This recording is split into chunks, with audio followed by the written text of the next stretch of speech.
Siley ma'am, please start. Okay, thank you, Good Sagar sir. evening, ma'am. Shaili, ma'am, kindly introduce our guest speaker. Yes, a very warm good morning to our respected guest speaker, staff members, and my dear students. Today we have with us Miss Shweta Chawla as our guest speaker for Cybersecurity 1 lecture for Part 1 students. Ms. Chawla is an independent digital forensic investigator with over 15 years of experience in digital forensic and cybersecurity and cyber investigations.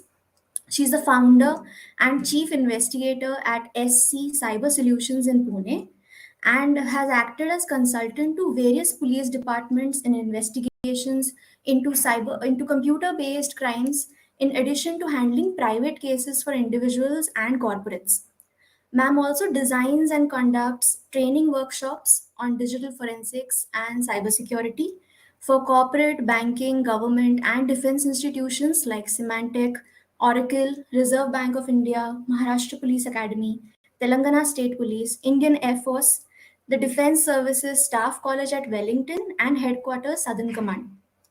She is a regular visiting faculty at SIDAC Pune, NIBM, SPPU, Symbiosis International University, and MIT World Peace University for modules on cyber forensics and investigation, digital literacy, cybersecurity, cyber laws, as well as the role of women in technology. She can be also found speaking at various conferences like Grace Hopper Conference India and Rochester Reinvent. Ma'am also works closely with students and often guides them in digital forensics projects. Besides that, Shweta ma'am is actively involved in spreading information security awareness across schools and colleges in and around Pune. Ma'am is a prestigious member of the International High Technology Crime Investigation Association as well as of the Cyber Investigation Analysis Standard Expression, which is the CASE community. We are truly honored and excited to have such a dynamic speaker with us again, ma'am. We are really looking forward for your session. Before we go ahead, just a few instructions for the day. I request all the students to keep their mics on mute, please. Type your questions in the chat box. We will have a Q&A session at the end of the lecture if the time permits. And ma'am's contact information to know more about her work and her Twitter handle will be shared in the chat box. Now I request ma'am to please take over the session. Thank you so much. Thank you, Saili ma'am. Thank you, Khare ma'am, Sagar sir, and all of you for actually listening to a very boring introduction. Uh, I promise you, my work is not as boring as it sounds. My work is actually fun, but the introduction makes it sound really very, very boring. So I'm sorry about that. I'm going to cut down the introduction further. Anyway, so we are looking at module one of cybersecurity, which is supposed to be the basics of what cybersecurity is. So let's start off with one of possibly the most problematic questions. How do we define a cybercrime? And as Siley ma'am said, put in your questions in the chat box. I will answer them as we go along. If there's something that I miss, we'll deal with those at the end of it. So, what is a cybercrime? It's a very difficult question, actually, because if you go by what the law says, uh, it's one complicated definition. If you go with simplifying that definition, it says that it's a crime in which a computer is used as a tool or as a target or as both.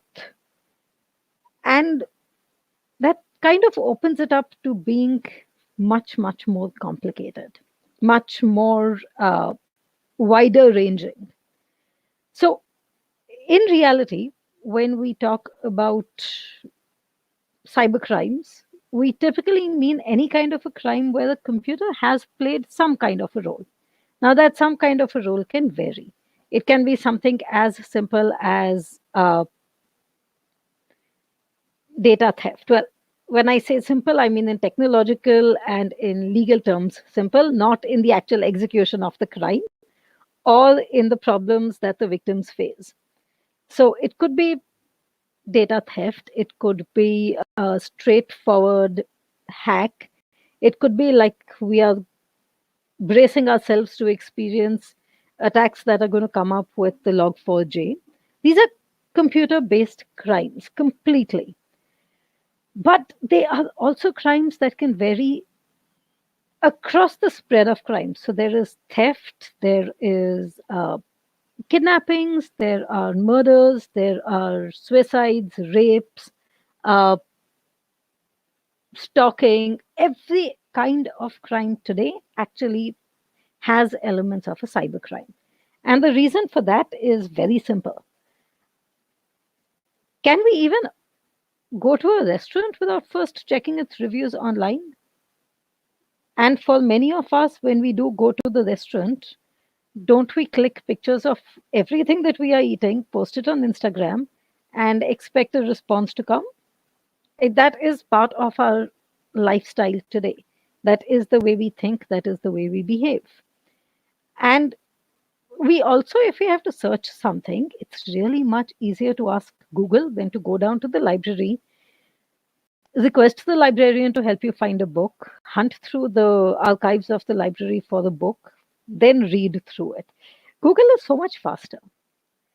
So, even with ways of committing crimes, in fact, one of the most common, I did mention that it's cybercrimes also impact murders. And one of the most common ways there is to Google how to commit murder or how to dispose of a body.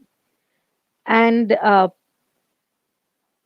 for those of you who might remember the Boston bombing case, the bombers there also used Google to find how to make a bomb and then went ahead and built the bomb and killed a whole bunch of people. So, extreme crimes of this kind also end up being aided by technology. So, when we are looking at cyber crimes, it is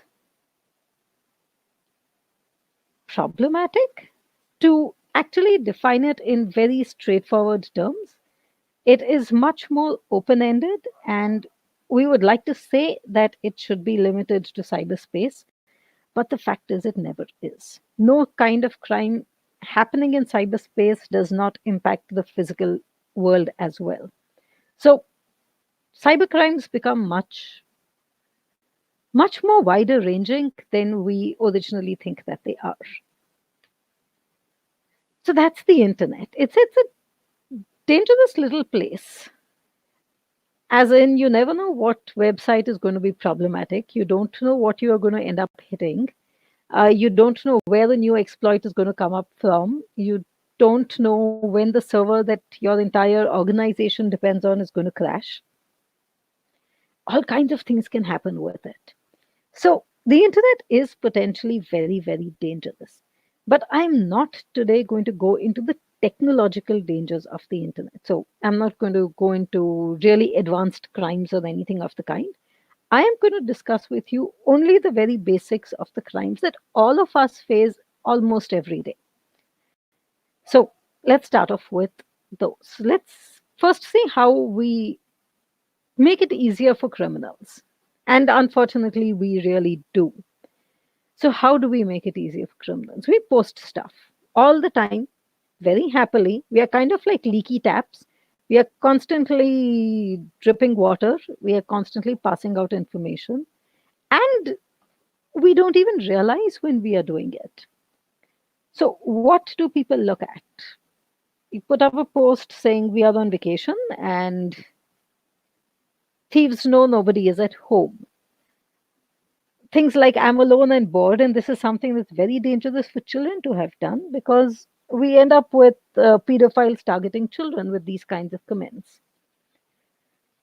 Restaurants you frequent, things that you post, pictures that you put, geotagging, and things of that kind, which are basically announcing, hey, this is who I am, this is what I do, this is where I can be found. These are the kinds of things that I own, and if you would ever like to rob them, you're more than welcome. So, these are things that are uh, problematic.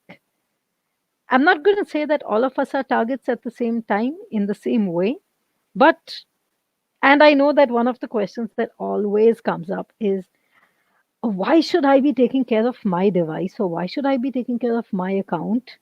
I have nothing on it that anybody else is interested in, right? That's possibly the most common question. And I'm sure something that you would also get from your students as well. Vaishnavi, thank you very much for muting me mid sentence. So, that is what I'm sure most of you are thinking, that why on earth should we care about this? The fact is that, sure, you might not be the direct target of a crime, but you are likely to be the target of a way of committing a crime for somebody else. So, through you, they might be able to get access to your college, they might be able to get access to your parents' workplaces, uh, your bank accounts, their bank accounts, things of that kind. So, it doesn't necessarily mean that you yourself are going to be the target. You might have something that's of use to them to help them commit a crime, much more than you being the direct victim of the crime. So when we are posting, when we are putting up stuff, it can be potentially very, very dangerous. So let's do a quick exercise. I know my screen sharing is on, so it's turned off my camera. I'm going to turn on my camera. I'm going to give you 30 seconds, and I want you to put into the chat box what you think my background says about me. Now, I know exactly what it says, so that is perfectly okay. The background is structured so that it is visible to others, but I'm going to turn it on 30 seconds and you tell me what you think it says. So put it into the chat box.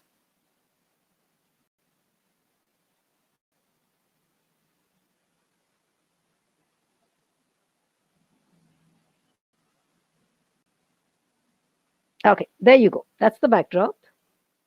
I've turned off screen sharing so you can see the backdrop.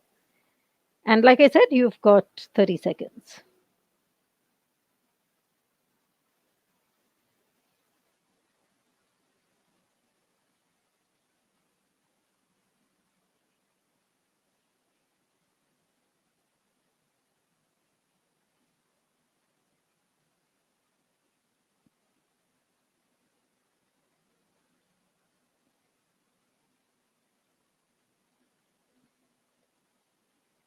What? Extremely difficult? Does it not give you any information about me?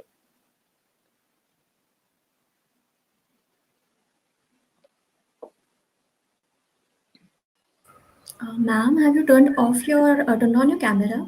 Cannot see you actually. Yes. No, no, no. So Okay, same for let me turn students it off. also. So nobody can see the camera, Yeah, ma'am. the Students are saying picture, that is it? your video is No, not. ma'am. Ah, not very good. Okay, let's turn it off again. I'm going to turn it on. Now, It's the same, ma'am. so okay, then let's not do this exercise. Much too bad. All right, let's turn off the camera and go back to screen sharing. Too bad, because that is a fun exercise. Oh well, at some other time. Is the screen back on? Yes, ma'am.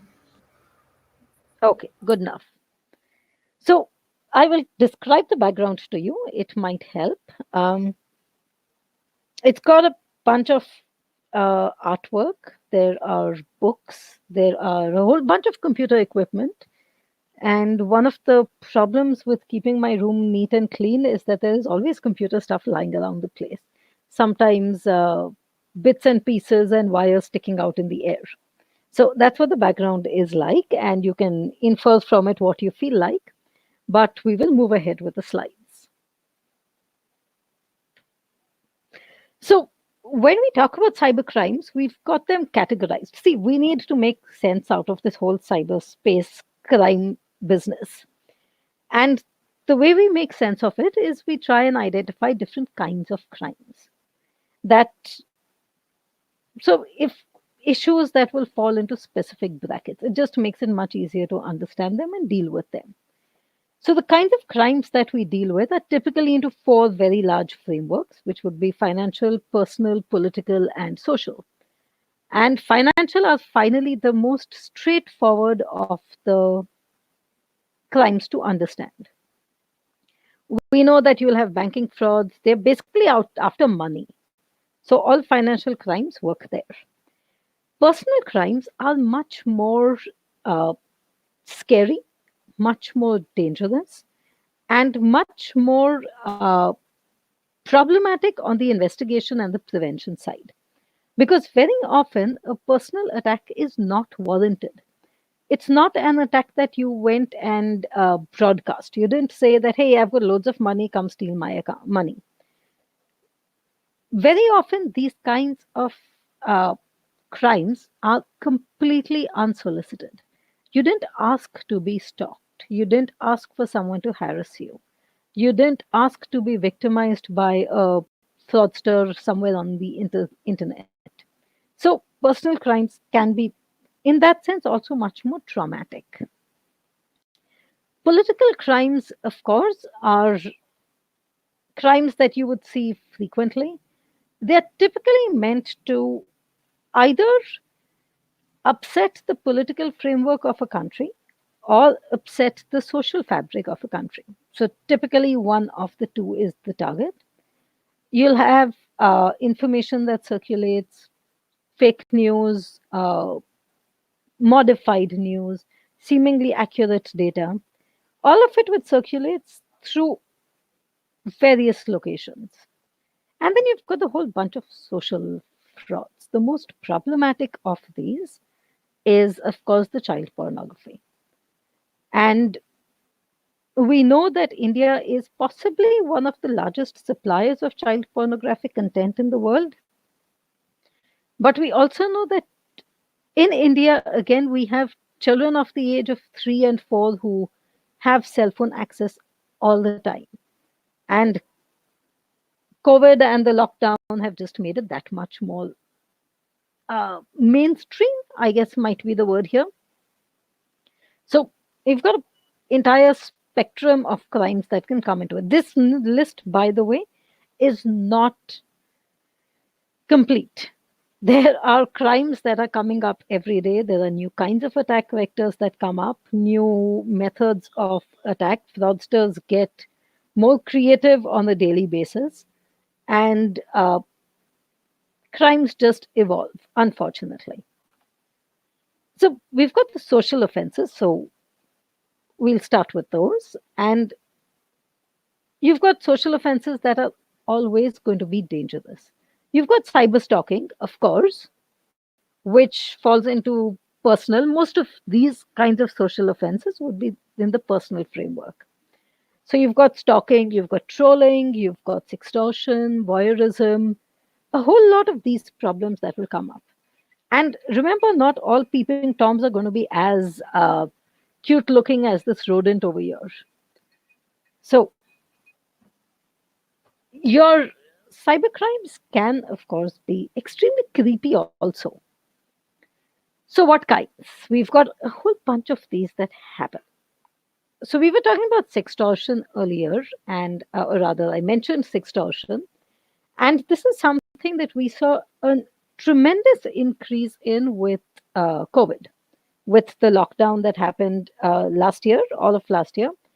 We ended up seeing that sextortion crimes really escalated.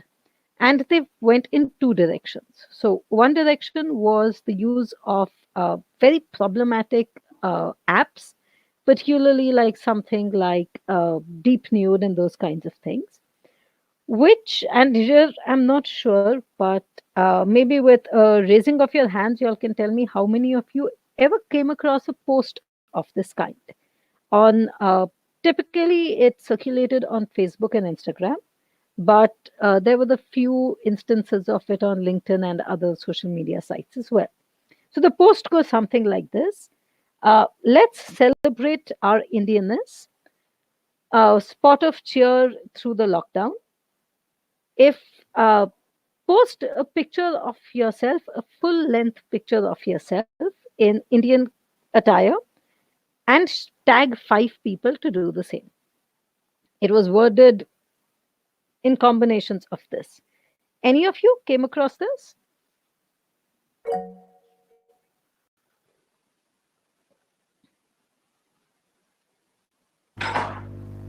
One? Some Go on. student wants to speak, it seems. No, I think that would be raising her hands because of the me asking. Sejal, is that it, or do you want to speak?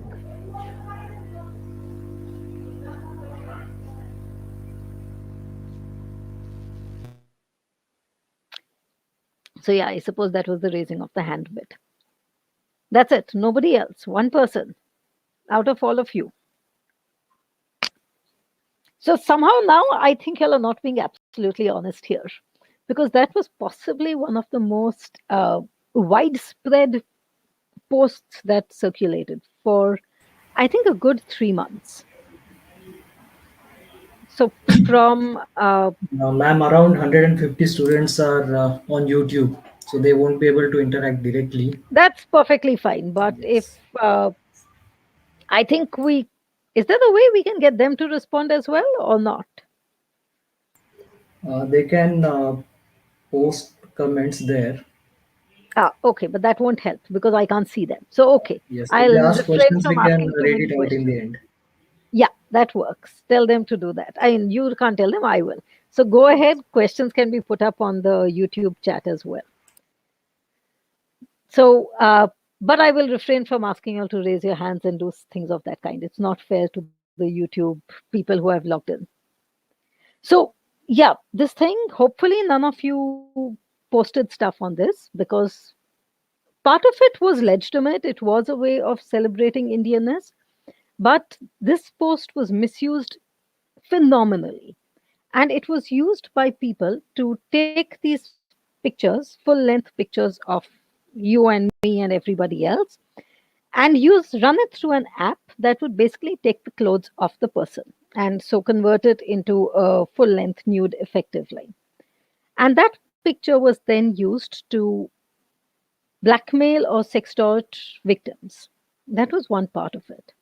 The other part of it was, which was particularly targeted at males, where they were enticed into joining WhatsApp groups for conversations. And these conversations soon went into let's have online sex. And then those videos were recorded and those videos were used to blackmail the males.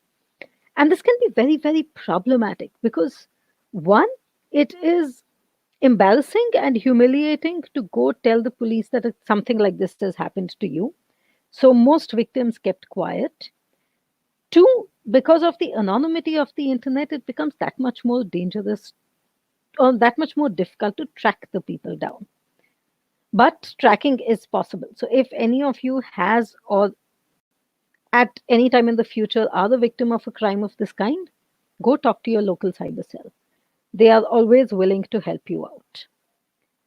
And then we've got this whole spectrum of crimes that we call romance frauds, which are very inhuman, I think would be the word. Because these frauds are targeted at people who are looking for romance online. This could be on social media, this could be on matrimonial sites, pretty much anywhere. And I'm sure you've read in the papers, I don't know if you read the papers, but you've seen on the news at least that there are crimes of this kind that come up every day. Person cheated of 10 lakh rupees, 15 lakh rupees, 3 lakh rupees by somebody he or she met online. And these are problematic crimes. So, romance frauds can be particularly dangerous.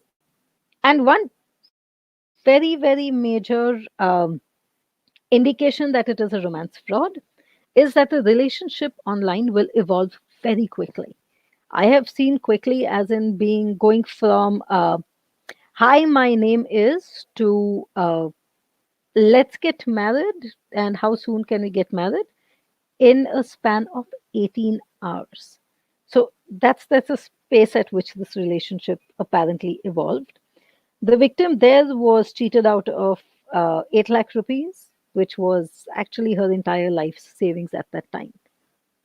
So, also, I know that it seems, particularly from what you read in the newspapers, that most victims of romance frauds are female. That's not the case. Romance frauds are not gender specific. So, you'll have a whole bunch of males being victimized as well. I guess it just doesn't get reported as much.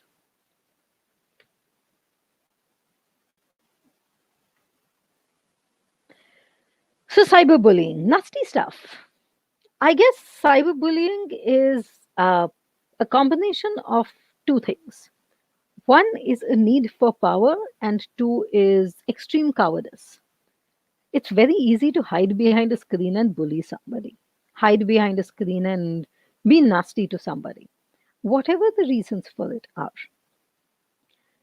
But cyberbullying can be very dangerous in the effect that it has on the victim. So we've seen victims who have needed to go into counseling. We've seen victims who have attempted suicide. We have had victims who have unfortunately succeeded in committing suicide. Cyberbullying can also lead to murders as well. So it's dangerous. It's also just plain nasty. And why would anyone choose to do this? But the internet makes it so much simpler to do something like this.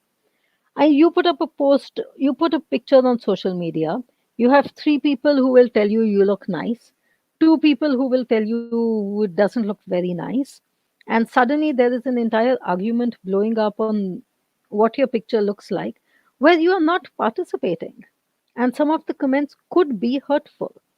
So, where possible, just refrain from this. Again, I know from what I've been saying, it kind of seems like I am telling you don't put your pictures up online, which wouldn't, of course, make me a very popular person. But for now, let's assume that is what I am saying. I'll give you a solution to that problem later. Very easy to do these days. Stalking is just so much of a problem because the victims very often unwittingly aid the stalker. You put things up, you put pictures up, you put real time information up. So I had this friend, and this friend at one point of time, so this is one of my favorite stories to tell. This friend of mine at one point of time gave me a call and said that she was at the police chowki and could I please come with her, come meet her there.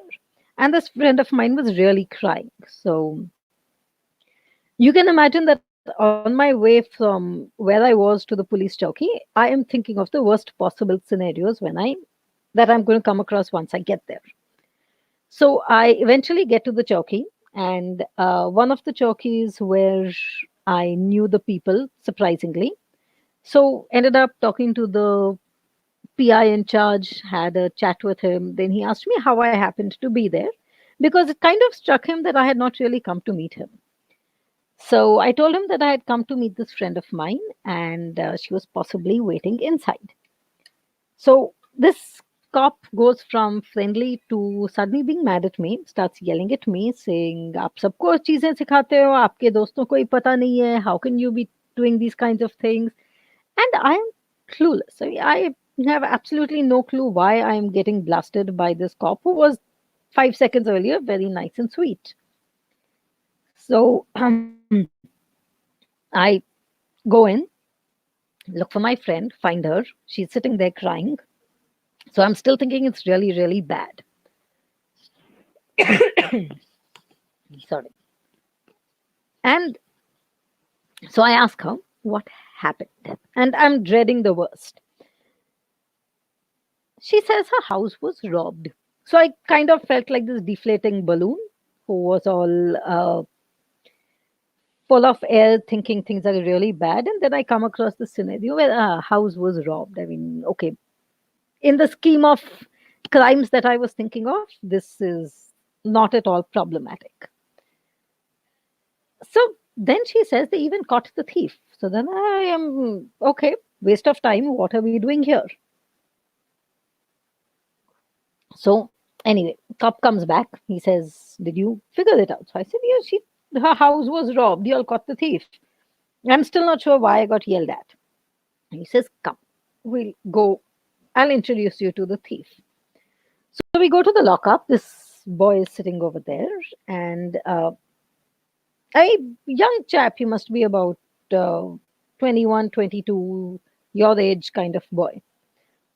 So the boy looks at me, and cop tells me that's the thief. Boy looks at me and says, "Hi, Shweta, ma'am. How are you?" I am flabbergasted. I have met criminals, but I've never had one in the lockup who acknowledges me on first sight when I don't know who this person is. So it so happens that this thief has been stalking my friend online, has made, in fact, is on her friends list, and has been keeping track of every item that this friend has been posting. Now, this friend of mine is not the most sensible person in the world. She has this tendency, used to have this tendency of clicking pictures of everything that has been bought for her. So, parents got her gold earrings from Ranka Jewelers. Let's put it up online. Diwali present is a nice new watch. Let's put up a picture online. I have a new cell phone that I bought 3 months after I bought my old cell phone. Let's put it up online. So everything that she did was up online, and including things like parents aren't in town, they have gone for my cousin's wedding, going to meet friends for dinner. So the post on the eventful day was that she had gone for lunch and a movie with a friend. And so the thief very sensibly says, if you go for lunch and a movie with a friend, then it's going to take you about 3, 4 hours, right? I thought I had the house empty, nobody was there because uncle, auntie, which is supposed to be her parents, uh, are out of town. They have gone for some Alti Didi Shadi. So thief knows the family much better than her friends do. And end result is that he broke into the house, robbed a whole lot of stuff. Unfortunately for him, got caught because he didn't lock the door properly and it opened up a little bit. Neighbor saw the door open, had met my friend going out, and found something suspicious. So called to the security. Security and the neighbor caught this guy, handed him over to the cops. Now the thing is that all of these things that we do are very problematic. Like, we've got, okay, let's get to, okay, but these are our social crimes, right? These are crimes that affect individuals, might or might not lead to a monetary loss, but they very often do. The other kind of crime is your entire financial, and everything very major, from $10 million stolen to 50 rupees stolen. And a lot of these crimes end up being perpetuated by not enough awareness of the UPI apps that we use, not enough awareness of the kinds of apps that people ask us to download, and not enough attention being paid to what we are doing. So, a combination of all of these things ends up being much more dangerous. So, let me give you a couple of examples here. We've got what is unfortunately called the OLX style fraud, which is possibly the most common that you see. It doesn't necessarily happen on OLX, but OLX ends up being a platform where it is most frequently used. So you've got something that you have put up on OLX to sell, and you end up getting a message from somebody who says that I would like to buy this item from you. And whatever it is that you are asking for, I will pay it to you and I will pay it to you immediately. So you say, okay, this works well for me. We have a deal. The person says, okay, let me pay you the money via UPI. So the person starts paying the money, and at which time the person then gets back to you saying, it's giving an error. I'm not able to pay you the money. So let me send you 1 rupee to confirm that it's actually happening. So you end up with 1 rupee or 10 rupees. It's some minor sum. And then the person says, okay, not happening. There seems to be some problem. Can we shift to a different app? So maybe you do, maybe you don't. Maybe you say, sorry very much, GPay is the only UPI mechanism that I have, and I'm going to stick to that. Or you say, hey, I don't mind. I have Paytm, but if you would like using another app, we can do that. So it depends on how the victim responds. But typically, once this happens, the perpetrator will send you a QR code and will say, once you scan this, it will get your bank details in, and I will be able to transfer the money to you. Now, please remember, the use of a QR code means that you are sending money.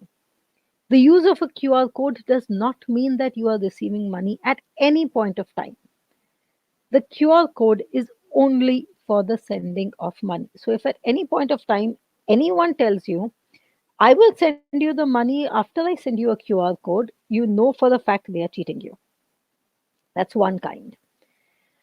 The second kind of crime is where these people will call you for something. It could very well be a KYC and will tell you that for the purposes of KYC of BSNL, you need to pay 10 rupees. And so you need to pay this through some online means.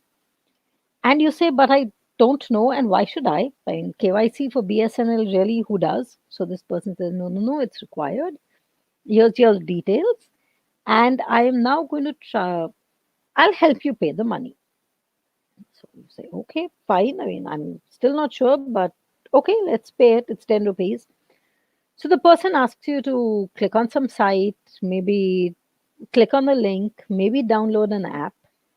And very often, these people will very honestly tell you to share with, to download or share the screen via the TeamViewer or any other remote access app.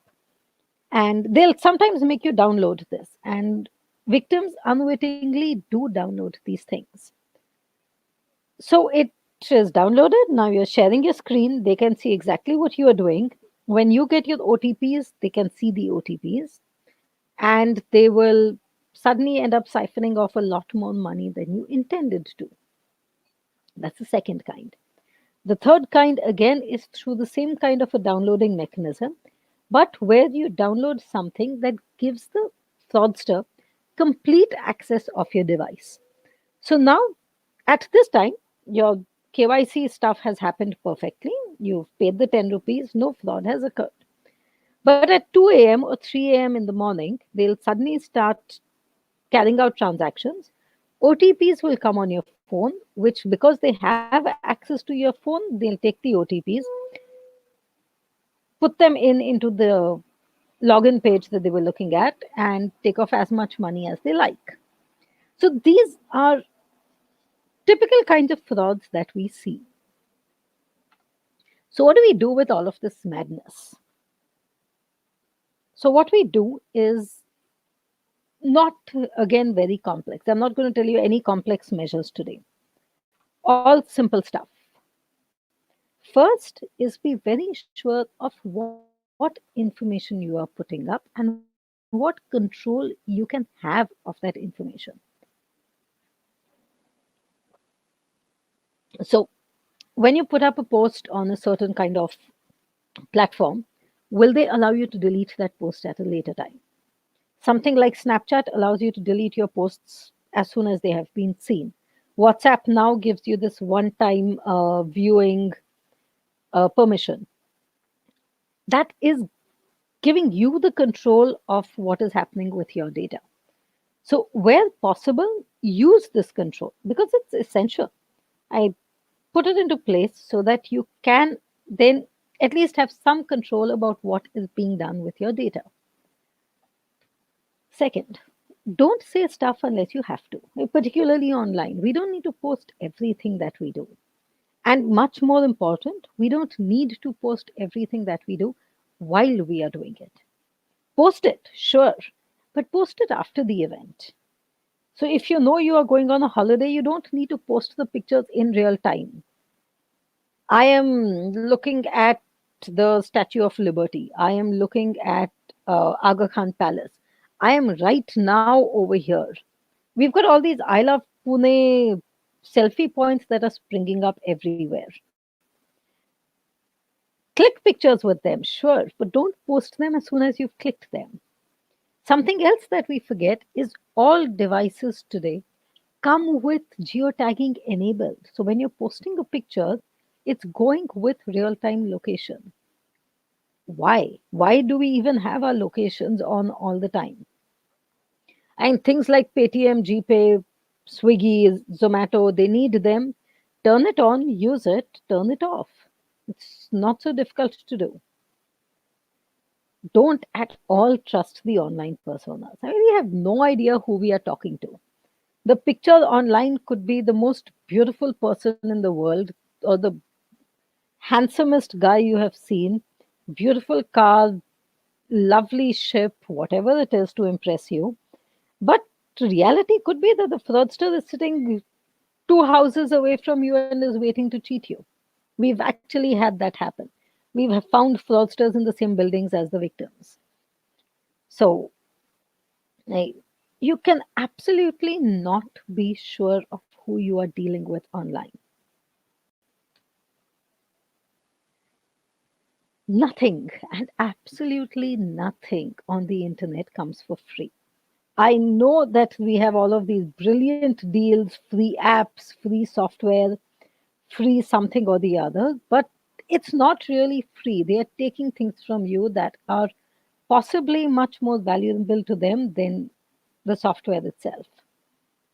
So we've got social media accounts, email accounts, things that are provided to you for free, but the purpose of those is to collect data about you, metadata, telemetry data, which can then be used to give advertisements to you. So, where possible, I know it's expensive, but pay for the application, pay for the software. And I'm not even going into the whole piracy angle of it, which is another big whirlpool that if I get into, we'll be spending the rest of the afternoon discussing it. Remember, you're not always going to have somebody as harmless as Tom chasing you. You might end up with a very dangerous stalker. And while I know in India we don't pay as much attention to frauds as to stalkers as we should, but stalking is a very major crime in India. The police force takes it seriously. The problem is that society does not. And if you do end up with a stalker, please file the complaint. It is a serious offense, and it is an offense that can turn out into being much, much more dangerous than it being limited to stalking. We've had cases where stalking has escalated to attempted murder. If you've read the newspapers often enough, you'll see that there are stalking incidents that have escalated all the way to murder. So they can be very dangerous. What about trolling? So, what do you do if you end up with a troll? I mean, these kinds of things you might not have stalking that's a problem here. You might just end up with a troll. What do you do if you do get trolled? It's not easy.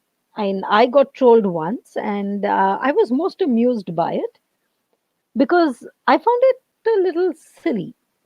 But then that's because the entire thing was silly. They weren't targeting me specifically. In a sense, I was not being trolled. Pune police was being trolled. So what had happened was I had parked my car in a location where I had parked it twice a week for the last 5 years. And suddenly on this one day, uh, when I get out of class, my car is not where it was. That's when I discover that that location has had a no parking board, possibly for the 5 years that I've been parking my car there. Now, very blind of me, definitely. So they took my car, and I found my way to the police talkie where the car was, went, spoke to them, paid the fine, And in about uh, 10 minutes, I was done with everything, with the cops being very polite and very courteous and absolutely straightforward about the entire transaction. So at the end of it, I got back and I tweeted about it, saying that it was very good and it was nice that they had dealt with it in such a professional manner.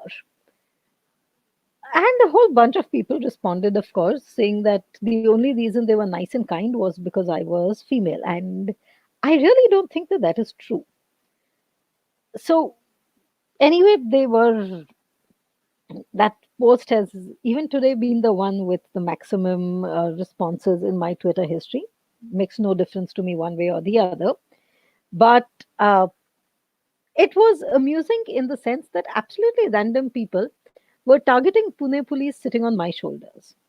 And equally amusing, maybe more amusing, was that I got calls from a couple of cops I knew who said, you are the only idiot who has actually publicly acknowledged some work that we are doing. Thank you, but you seem to have caused us more trouble. So, anyway, it meant that I owed them a couple of cups of tea, which is perfectly okay. But there was so much traffic coming in that I decided, okay, I'm just going to get off Twitter for 3 days, which is what I ended up doing. But that's not always the solution. I mean, they weren't being offensive to me. They weren't saying anything directly to me. They were just throwing brickbats at the cops. Had it been directly at me, it would have been much more difficult to deal with. And the solution of just getting off Twitter, not responding, would have been very hard to do, even though I know logically that that is the correct thing to do. So, what do you do if all of those things don't work? You've got an aggressive troll who is being very, very nasty to you, who is being offensive, maybe is sharing your, has a whole bunch of people along with him or her who is being nasty to you. What do you do in those cases? How do you deal with it? So, one, of course, is put your head under the pillow and pretend none of this is happening, ostrich variety. But much more important than that is when something like this happens, take screenshots of every communication, every single communication from each of the trolls.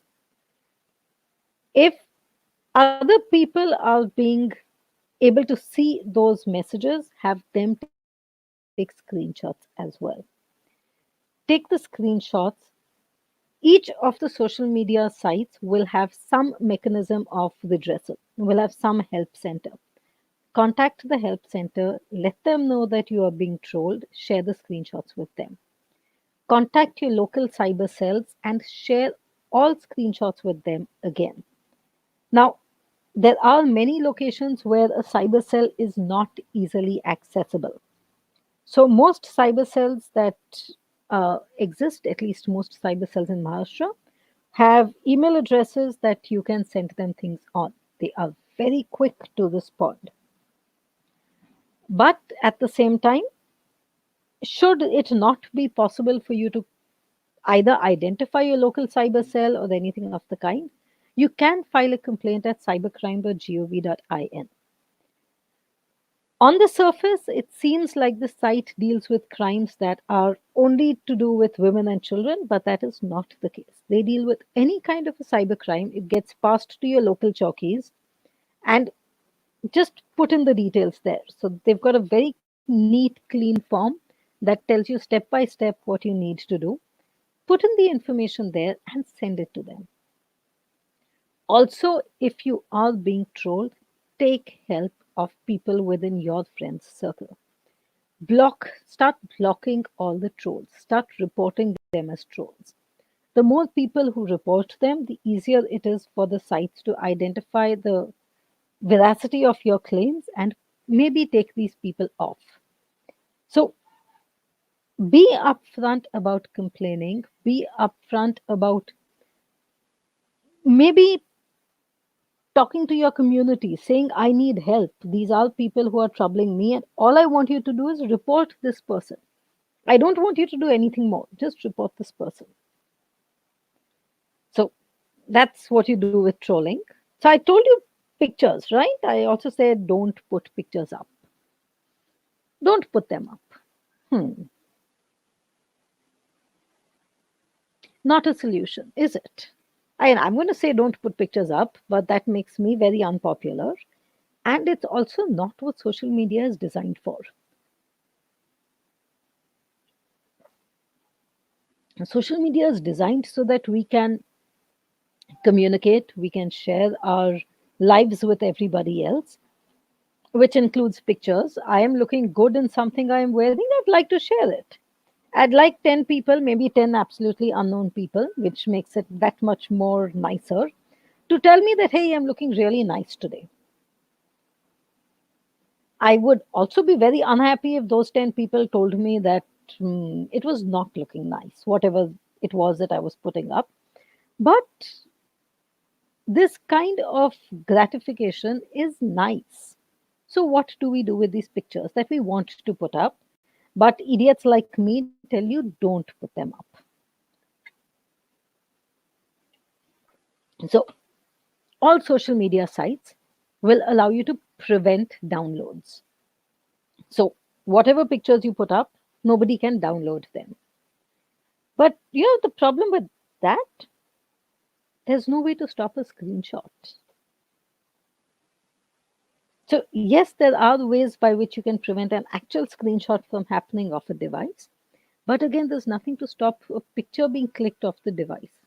So, if somebody is going to be really, really troublesome and is absolutely hell bent on getting that picture, they can.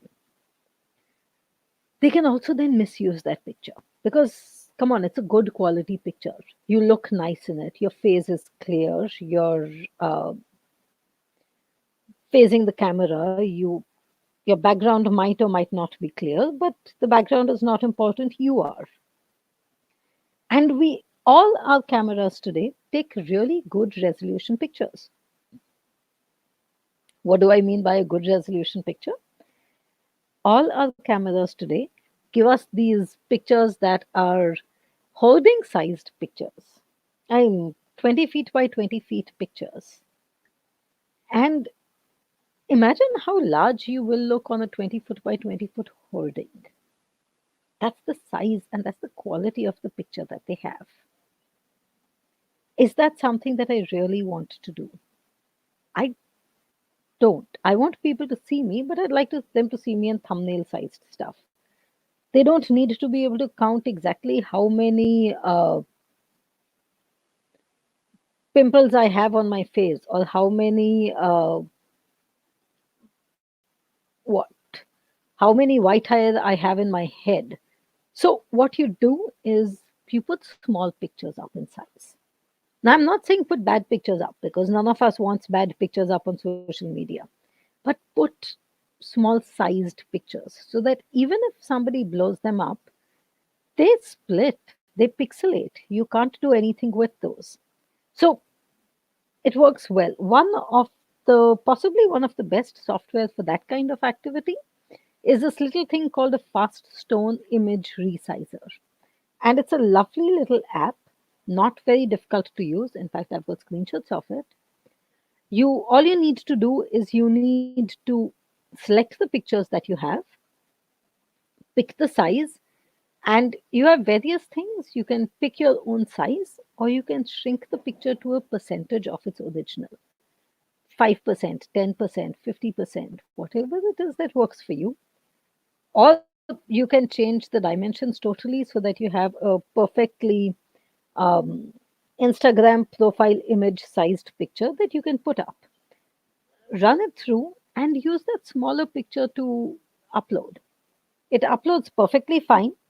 In fact, it uploads much faster, so you're saving bandwidth. And even if some idiot tries to misuse that picture, they can't do anything with it. So these are things that are good to do. I recently came across this entire problem where during the course of an investigation, where we realized that one of the fraudsters had fake documents made for himself and completely fake identity kind of thing with fake PAN card, fake Aadhaar. Uh, he had submitted address bills, addressed of proofs, everything. And when tried to find out how and where, we realized he got the picture of a person's social media page. He got the person's address of the social media page. All he had to do was figure out a way to get an address proof, which fortunately for this guy, for the fraudster, was very simple to do. The person who he was impersonating had this mailbox in the society, and like half the people in all societies, every time he got a light bill or a telephone bill or something like that, he took it out of the mailbox and threw it in the dustbin of the society mailbox office. The fraudsters picked this up. This is something we call dumpster diving, and used these documents to build fake credentials. The next thing we knew is that the victim ended up with cops at the door saying, so the first thing we knew, which is where our story started off, cops at the door saying that this person had taken loans from three banks and had never paid them back. And he had the hardest time proving that it was not him. So you have such issues that come up as well. Sorry for the horror stories. So, pet hobby horse for everyone in security. Use good passwords. It's a kind of a favorite for all of us because we know that passwords are the first line of defense for everyone. For a computer, for an email account, for a website, for a browser, whatever it might be, your password is always your first line of defense. A good password is going to deter a fraudster at least for some amount of time. So, what do we do? How do we build passwords? So, we've had this survey that was carried out by this company called Nord, and as usual, again, they discovered that among the top 10 passwords of the world is still the word password. Topping the list of the top 12, top 10 passwords of the world is still 1, 2, 3, 4, 5, 6. And that's not even creative. It's just lazy. Don't put up a password if you're going to put up nonsense of this kind, because this doesn't even take anything like a second to break. Then we've got people who will do more complicated stuff, like Bell being 8377. It's not. It's not the greatest of codes that you are building. It's not the greatest of information that you do. And please, what is it with people using their phone numbers as passwords? And you share your phone number with everybody. Every time you go to a promotion site, you put your phone number in. Every time you ask for a free product, you put your phone number in. You go to the mall, you put your phone number in at that counter. Your phone number is not at all a good password. And many people put their dates of birth in their email addresses. Shweta0101. Bad idea. Shweta2010. Bad idea. Who needs to know? You you want to get wished on your birthday? Perfectly okay, but don't broadcast your date of birth. And not everyone needs to know exactly when you were born. It's good to be wished, definitely. But it's bad if that is part of your email address or that's part of your password structure. No pet names, no names of cats, dogs, elephants, whatever it is that you have as a pet. No bike number, no car number, house number, telephone number. All of these are bad things to put. No girlfriend, boyfriend's names. One of the most common jokes in cybersecurity is when somebody is sad, we usually end up saying, Uska password change ho gaya, which basically means that a person broke up with his or her girlfriend or boyfriend. And it's a Very amusing joke, but it's a very sad reality. So nothing of that kind. I mean, we all broadcast our relationships on social media along with whatever the person's name is. Not a good idea to use that as a password. Everyone who wants to know can know. Usually, everyone other than parents knows, but still. So, what do you do about a good password? I mean, I can go on forever on bad passwords because pet, hobby horse, as I said. But what do you do? How do you make a good password? So, one, different password for different sites. So don't use the same passwords. I know you might have 10 sites and I'm effectively telling you 10 passwords, but where possible, do that. Use long passwords. So, yeah, Google Manager is always a good idea for passwords. It's one of the most effective password managers that exists. So, not a bad idea at all, unless, of course, your browser is something that is being used by everybody. So, if you're sitting in a cyber cafe and you think you're saving your passwords in Google Manager, bad idea. If you are using a single system which only you control, that is a good idea. So use that. Even if you don't use a password manager, and a lot of people don't trust password managers. So, which is in some ways ironic because password managers are designed to help you save yourselves. But if you don't trust them, you don't trust them. I mean, there's no point in me trying to convince you. So, if you don't trust it, use a longish password. No, we keep saying passwords, but there's nothing that means you can't use a passphrase. So as you see, I've given you a sample here. A long password is good. So that's one way of putting it. It is a long password. It is good. It is a 20 character password, I think. It's got alphabets, symbols, numbers. So yeah, it's a good password. But again, where possible, just use a password manager. All of Many kinds of password managers exist.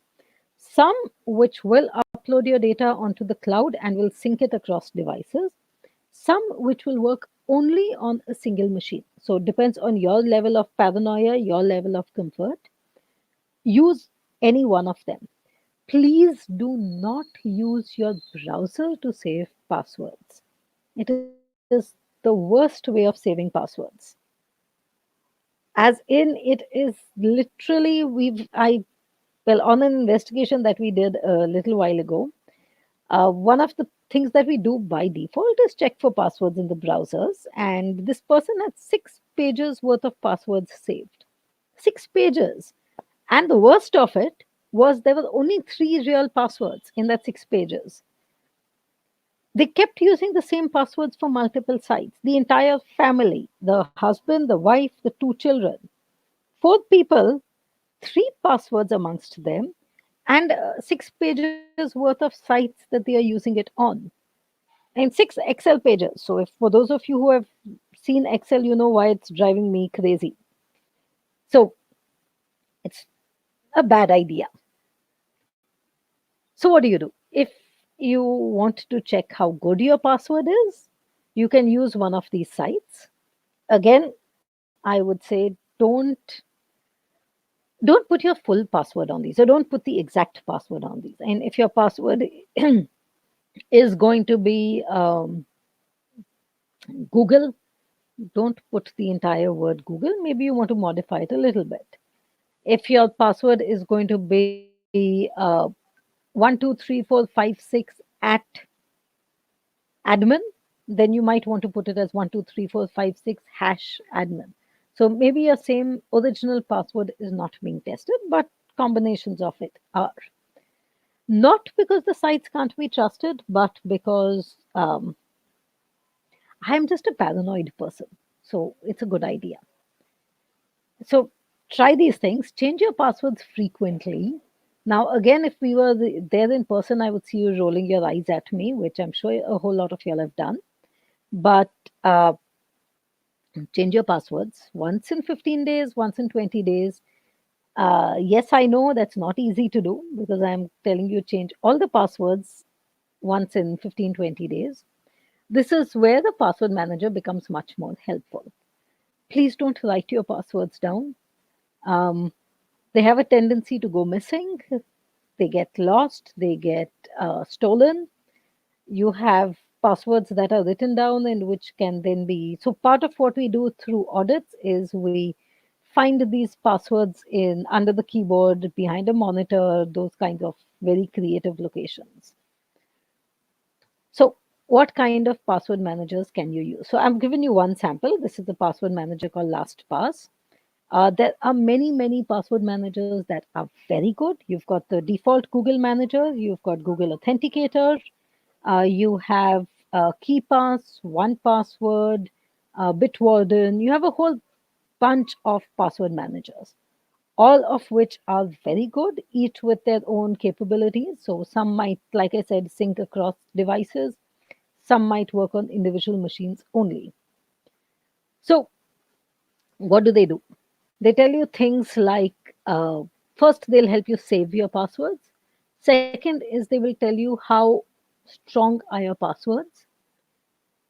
Third, they'll tell you if your password needs changing. So if you've set it to change passwords every 20 days, it will remind you on day 20.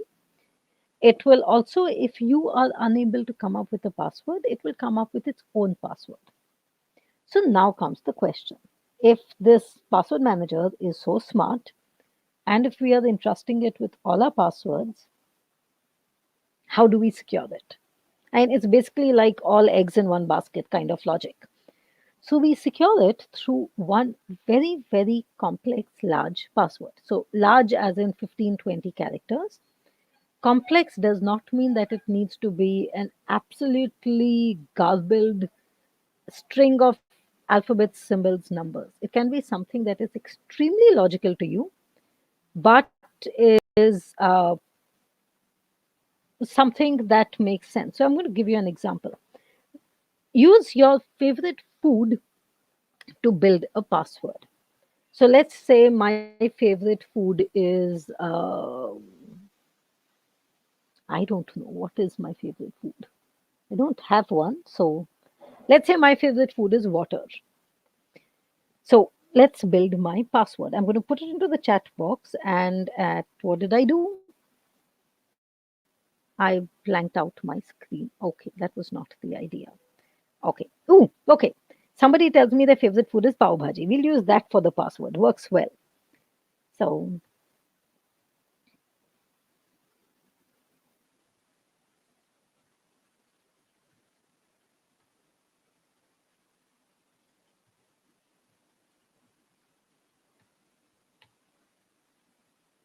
okay. So there is my slightly complex password, which it messed up. So, idiot software did what software are designed to do. And so I will trick the software. Haha, it did not. Okay. So, there you seem to have a whole bunch of favorite foods, don't you?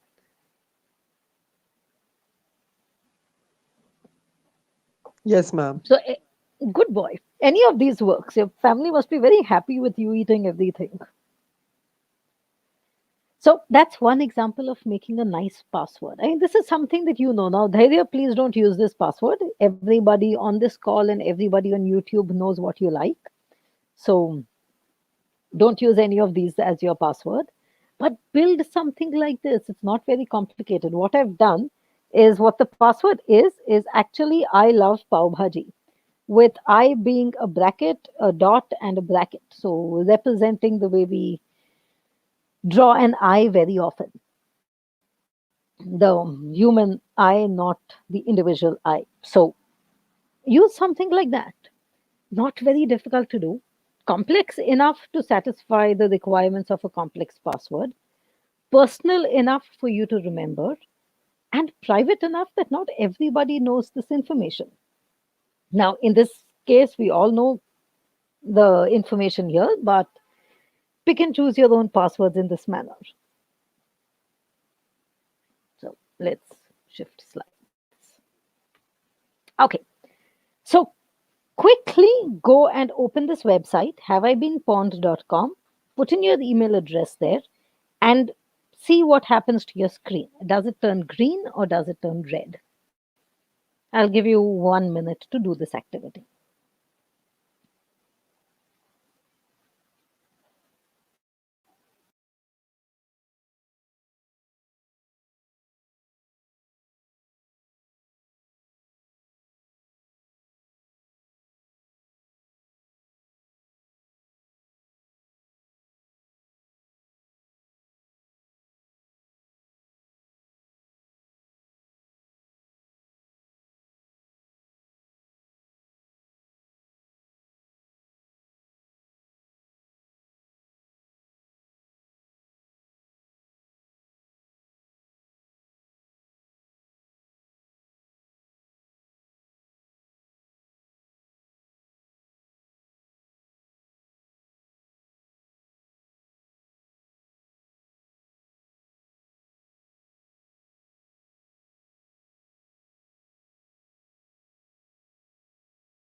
So we've got a good number of greens, a few reds, which is to be expected. Not as many reds as I thought. Oh, actually, okay. More reds coming up. So, what is happening here? Green is good, no pawnage found, not a problem. Red means that at some point of time, your email address was part of some data breach that occurred somewhere in the world. Now, this could be directly a data breach that happened to your email service provider, or it could be a data breach that happened on some site where you have entered your email address. Now, it could be something like, as you can see on my screen, LinkedIn. It could be something like part of the Zomato breach that happened a few months ago. It could be part of the Dunzo breach that happened again a few months ago. So, what is happening? What do they take? They'll take things like whatever these sites will store. So, Zomato, suppose we are talking about a breach that happened at Zomato.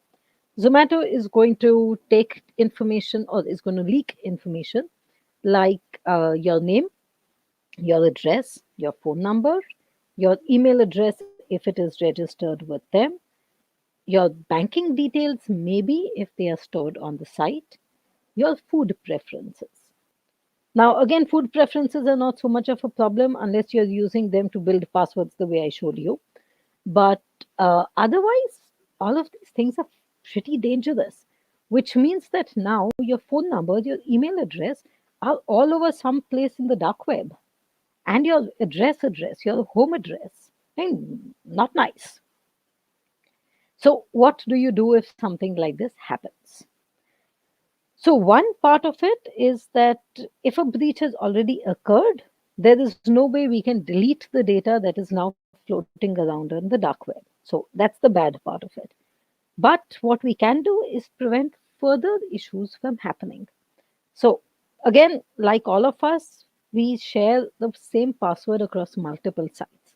So, most likely that the password that was used on LinkedIn in this case is the same password that I have for Facebook and for Gmail and for Mail and for Hotmail and any other thing that I have. So, in this case, if my password is also publicly available, it would be a good idea for me to share it across the board. Again, password managers become useful here. As you will see also on this particular site, they have an option that says notify me. Now, notify me is very, very useful. You just type in your email address here and they will store the email address. It's never disclosed. This website is built by a security researcher called Troy Hunt, Australian gentleman who does extremely good work in cybersecurity. He doesn't maintain a record of anything of any kind. So all that they will keep a record of is your email address itself. No names, no nothing. When and if your email address shows up on any fresh databases that are being circulated on the dark web, this website will send you an email saying that your password has been found. In which case, it gives you that much more response time to change your password. So, good idea to keep testing on this site or then go and select the Notify Me tab. Now, I'm winding down before you all start thinking that I'm going to talk through the afternoon and basically bore you all to sleep, which I'll refrain from doing so hopefully, unless I've done it already. So, as a matter of course, last tips, what do you do? So, different email addresses for different activities. Work emails, personal emails, banking emails, different things. Use email addresses that don't broadcast your identity.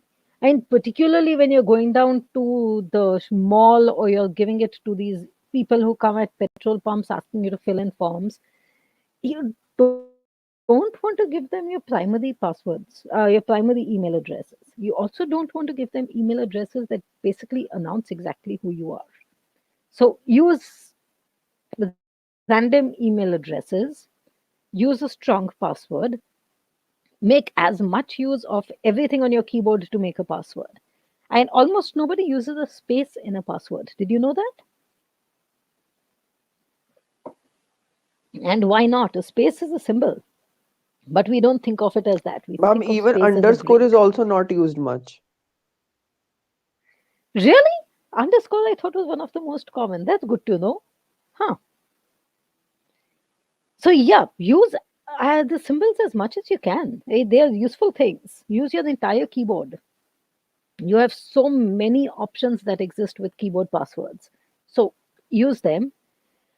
Just to scare you a bit, some researchers somewhere in the world, I can't remember the geography at the moment, uh, pulled fingerprints of a picture that they found on a social media site. So somebody was standing waving out, and this researcher isolated the finger, pulled the fingerprint out from that, and used that fingerprint to run it against a biometric software and actually broke through that person's account. So eventually, that in itself is going to be dangerous. At this time, that's not so much of a problem. So that's just to scare you because why not? Regularly Google yourself, put your name between double inverted commas so that it picks that name specifically. Now, surprisingly, or rather not surprisingly, my name is very, very common. There are thousands of Shweta Chawlas in the world. But your name might end up being common in the same way. So if that is, put some more identifying information. See what information of yourself you are leaking out all the time. What do you find of yourself online? Identify that.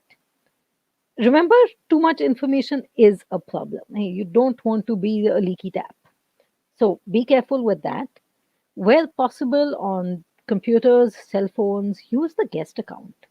Because finally, two things happen. One is the guest account just does not have the same uh, access to information that the admin account does. And second, guest accounts typically aren't permitted to install software. Now, I know it's your machine and all of that, but are you absolutely certain you are not installing pirated content or content that is infected with malware? And while we are on the topic of malware, something that has not been part of the slides, you should get a paid antivirus software. Now, I'm sure most of you don't have an antivirus software on your cell phones, except for those that come inbuilt. For those of you who use Windows machines, y'all are probably dependent on Windows Defender. For those of y'all who use Linux and Mac, y'all possibly believe that there aren't malware that are designed for Linux or Mac, which is a fallacy. So get yourselves antivirus software. Paid versions are much better. And the reason paid versions are better is because they get the antivirus information, the virus information much faster. So where the free version might take 3 months to identify new malware, by which time they are not new, a paid version will possibly take a week or 10 days to identify new malware. So they'll prevent you that much better. And let's frighten you a bit again. Uh, Malware on cell phones, particularly, almost all malware on cell phones have the tendency to activate cameras and mics. So your cell phones can suddenly start recording all activity that is in the camera range, along with all audio that is within the mic range, and broadcast this information. It can be very dangerous. It can be really classified stuff that is being disclosed. It could be personal stuff that is being disclosed.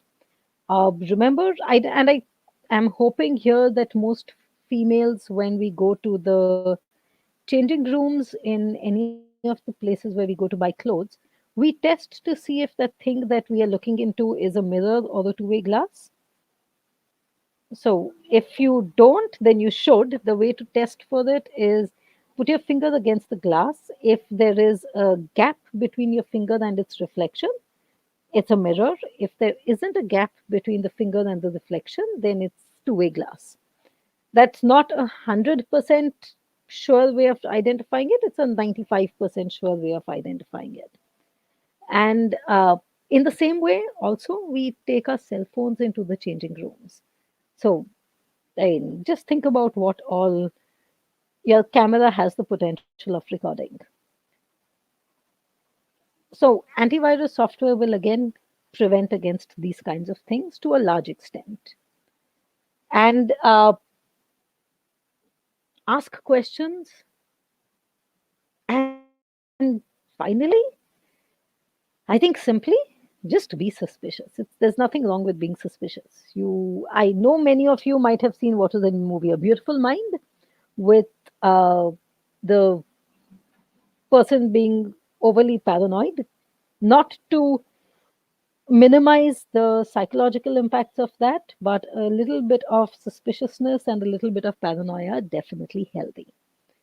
So, yeah, that's it from me. I am going to type out my credentials, which I usually forget to do so. So, in the meantime, you all can think out questions and put them in.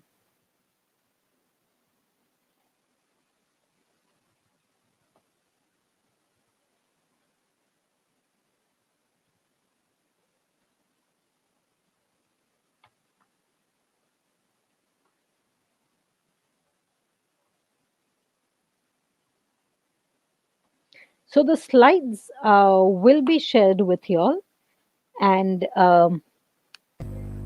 Kale ma'am or somebody from your college will share them with you. Yes, So, that's it from me. Questions, if any? students, you can, I'm sure you must have thought of questions during the slides. Now you can ask them now.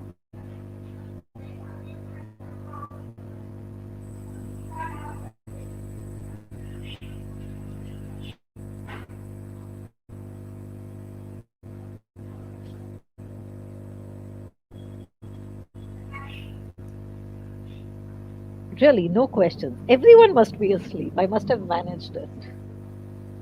Sent all of you all to sleep. And ma'am has sent her email ID, and on WhatsApp, I think ma'am you request them no, to send any question, because they, Yes, WhatsApp is one of the best ways to get in touch with me. WhatsApp, Signal, Telegram, whatever it is. some one question is there. I can That's read, possibly the best yeah, way. ma'am, can you read the question? Ritika Pakre. I will read out the question. So, what is your opinion on cyber criminals who are often diagnosed with mental health problems, and how does the police deal with them?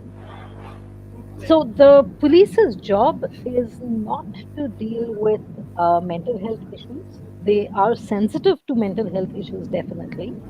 But the fact is that the police's job is to defend the law and the order that exists in society. So, if a person, whether the person is mentally sound or not, has committed what is a crime by law, then the police would deal with them in the way the law demands.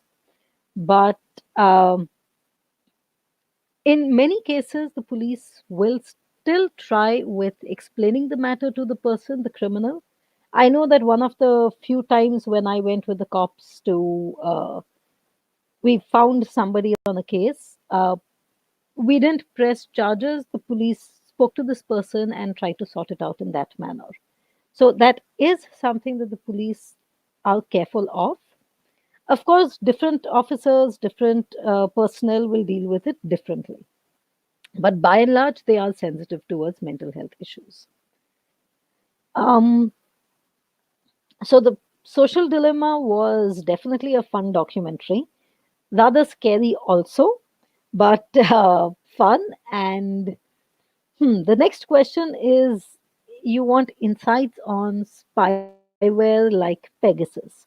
So I can't give you any insights on Pegasus, considering I have not seen it in person, but I have seen multiple spyware. So yes, I can definitely tell you about spyware. Uh, they are software applications that can do all kinds of activities on your device. So depending on the scale of the spyware, you might end up with something as, let me also turn off my screen.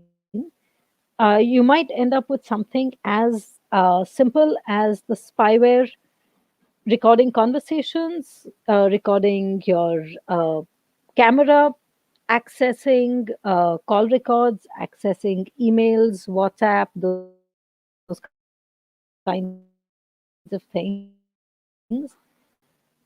You will end up with spyware that can turn on your location and so track every movement that you make. You will also have spyware that can read emails, things of that kind. And these spyware can, some unfortunately, have the capability of being completely hidden. So you can't see them on your device. But there are ways to identify that your device might be infected with one of these. Please note, I'm using the word might, it's not 100%. So, using far too much battery than it did earlier. If your bandwidth usage has escalated, particularly on Wi Fi, because most spyware are geared towards not broadcasting their information on data plans. So they would wait until you come across a Wi Fi connection. If storage is unusually being used up, then the probability that you have a spyware or the spyware like software is fairly high. So, unfortunately, also many spyware, which might not be the correct term for it, there is something called stalkerware that exists these days, are software that you can buy off the internet and use, so not very expensive. Okay. There is the next very interesting question, which is, how can cybersecurity be used as a useful tool for preventing youth from becoming radicalized and becoming extremists, especially in states like Kashmir, Kerala, and Naxal areas? I am not sure if cybersecurity is the correct tool that can be used in this case. But what I would say is, maybe at a national level, if we are able to identify sites that are likely to be used for radicalization and maybe pull those kinds of sites down, or at least limit those kinds of sites, it might be a possibility. But a lot of radicalization happens on the dark web. And the dark web, as of now, cannot be monitored very effectively. So I'm not sure cybersecurity is the way to go here.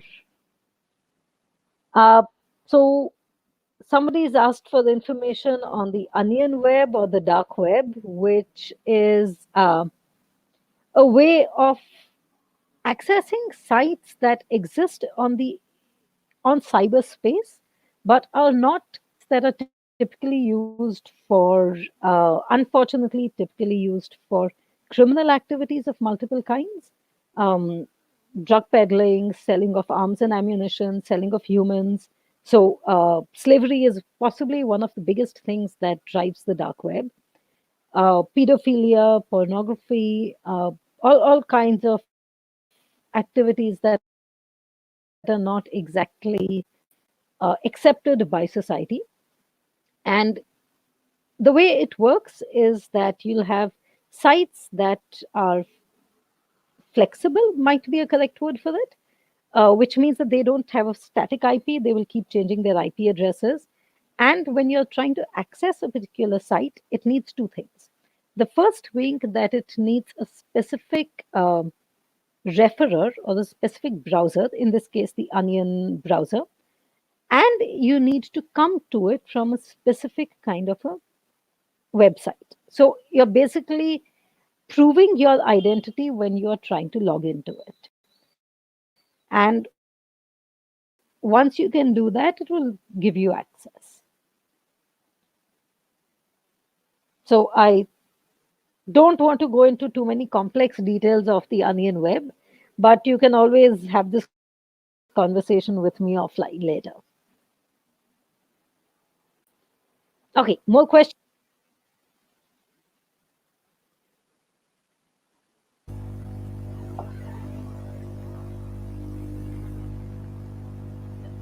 This onion web thing. So seems not. If there are more questions, just reach out to me later. No problem. Khali ma'am, I think over to you. Okay. Thank you, ma'am. It has been a wonderful session, and this basic introduction, along with the slides with so many interesting phrases and statements. I'm sure the students will love to revisit these slides again once you send it to us. And the basic knowledge about how awareness has to be created. Students are quite complacent about using the web and so on. So I'm sure today's lecture has made them totally aware. On behalf of the principal and all the staff members of postgraduate courses, I would like to extend my heartfelt thanks to you, ma'am, for giving this lecture today. And actually, the students a few years ago have enjoyed your lecture offline, just by telephone. Yep. In spite of that, now in online lectures, you have managed to capture the audience so well. And again, I wish to thank you a lot for everything. Thank you. My pleasure, ma'am. It was fun. And sorry, there is one more question. One more question has come up again. Ooh, ouch. Okay, Fatima, long, complex question. Um, so, all right, I think I will answer part of this question and then leave the rest of it, which is police using technology to crack down on social media users. I have, well, I actually have a dilemma here, which is that I cannot really make up my mind whether I fall on the side of national security or privacy. And as far as I am concerned, it's a bit of both.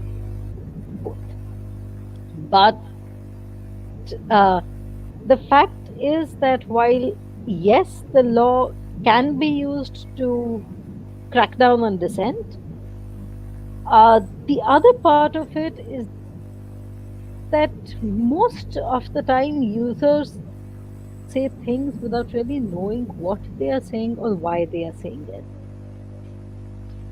And one of the major problems that we have seen since the beginning of the internet is that uh, we react on the internet without really thinking it through.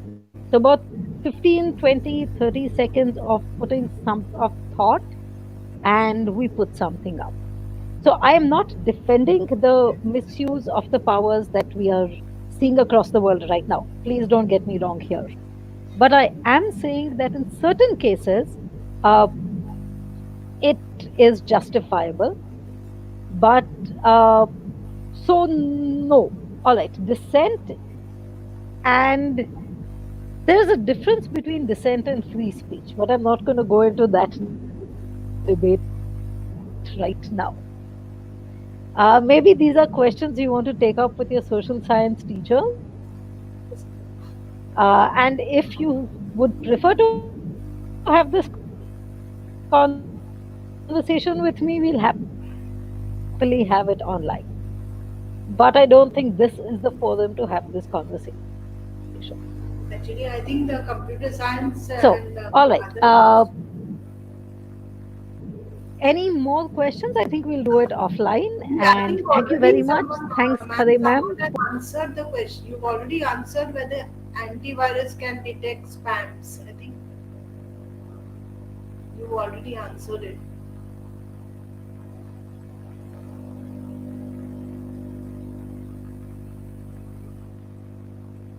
Okay, then till we meet again, ma'am, the next time. Can you hear?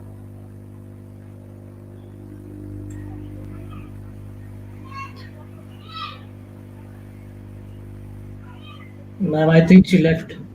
Okay, okay. Anyway, if they want, computer science people, they have these mandatory credits, they can call her and then others can join if they want. Okay, thank you, Sagar